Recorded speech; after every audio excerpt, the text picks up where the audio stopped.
continues, not just for days, but for weeks, months, years. You cannot get rid of it. And the other continual feeling is the constant cold. Terrible cold. Sometimes I felt as if my blood circulation was slowing down. I was personally amazed at the power of endurance, because by all accounts I should have become seriously ill and died a long time ago.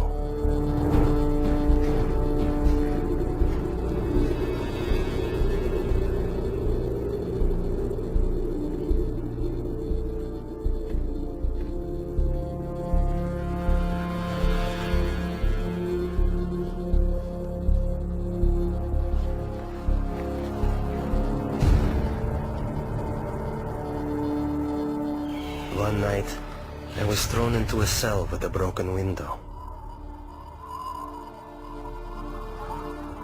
The KGB was determined to do an experiment and freeze me.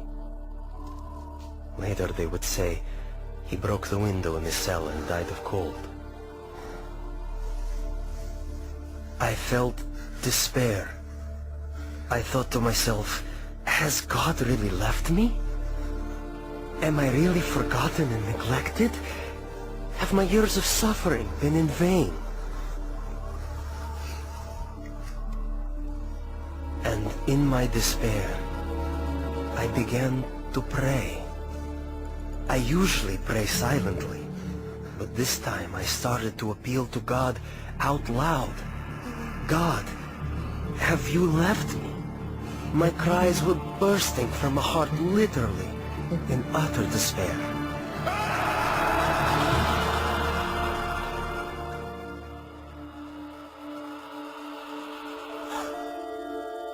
One night I had a dream. In my dream I was told to pray for Alexander. I had no idea who Alexander was. But I told my church and we began to pray for him.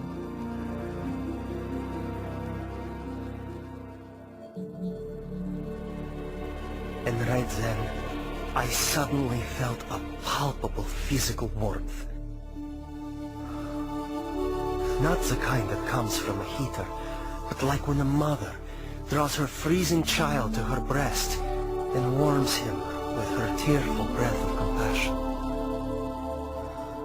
It was a very living, human warmth. It penetrates you as if piercing you to the heart. And inside your heart, a spring opens up, out of which flows peace. A wonderful, magnificent, soothing peace.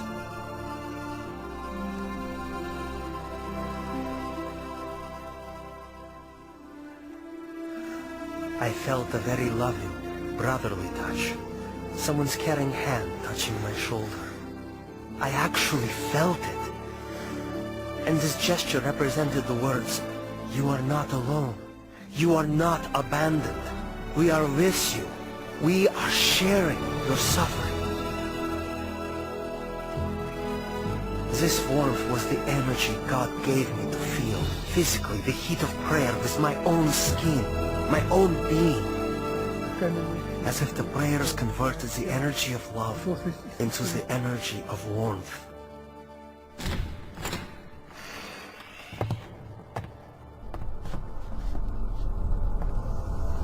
In the morning, it was a shock to my executioners. They couldn't understand. I wasn't simply alive, but my temperature was the same as that of a normal person. I heard the doctor explaining to my executioners in the corridor. This is impossible. We can't explain it. About 6 months later, we received a letter from Open Doors to pray for Alexander. And we finally found out who this Alexander was. We had been praying for 6 months without knowing anything about him. Alexander had started a Christian movement that spread across the Soviet Union. For this crime against the state, he was imprisoned to a labor camp in northern Siberia. the death sentence zone. It so happened that many people began praying for me.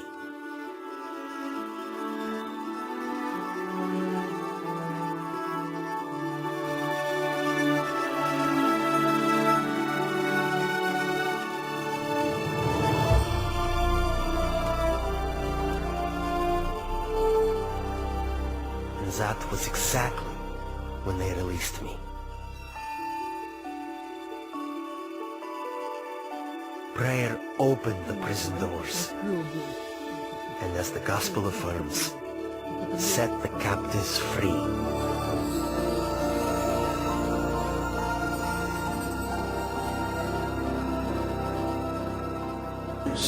Cuida de mim,